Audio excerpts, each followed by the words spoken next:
আজকে এসে গেছি পুরীর আরেকটা ভিডিও নিয়ে। তোমাদের সঙ্গে সবই একটু একটু করে শেয়ার করব বলেইছিলাম, তাই আর একটা ভিডিও নিয়ে চলে এলাম। আমরা তো তোমাদের বলেইছিলাম, আমরা যে কদিন ছিলাম ভোরবেলা করে সকালবেলা করে আমরা সমুদ্রের পাড়ে এসে বসতাম। তো আমরা সমুদ্রের পাড়ে এসেই বসেছিলাম, একটু হাঁটছিলাম।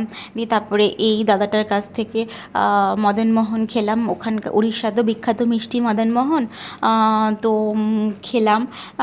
খুব একটা ভালো লাগেনি মদনমোহনটা খেয়ে, গাটা গোলাচ্ছিলই। তবে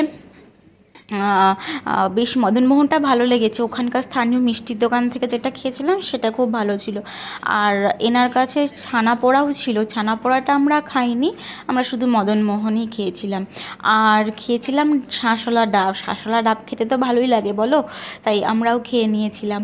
তো সেই দিনকেই আমাদের জগন্নাথ মন্দিরে পুজো দেওয়ার কথা ছিল।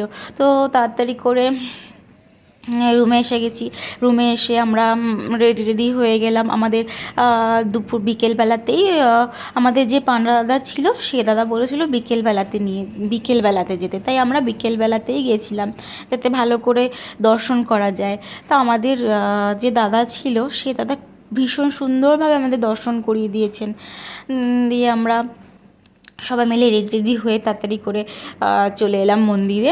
মন্দিরে তো ফোন অ্যালাউ নেই, তাই বাইরে থেকেই যতটুখানি ছবি তোলা ভিডিও করা সেইটুখানিই করে নিয়েছিলাম।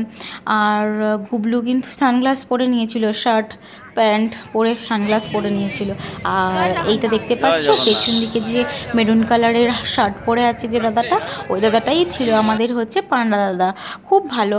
আর এখানে কি হচ্ছে বলো তো, এখানে আমি গুবলুকে জগন্নাথ দেবের প্রসাদ খাইয়ে দিচ্ছিলাম, ওখানে দাঁড়িয়ে ওকে খাইয়ে দিয়েছিলাম।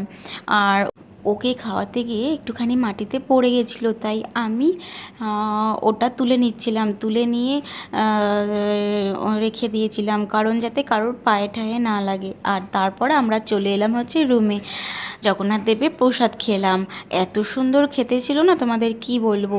ভিডিওটা ভালো লাগলে একটা লাইক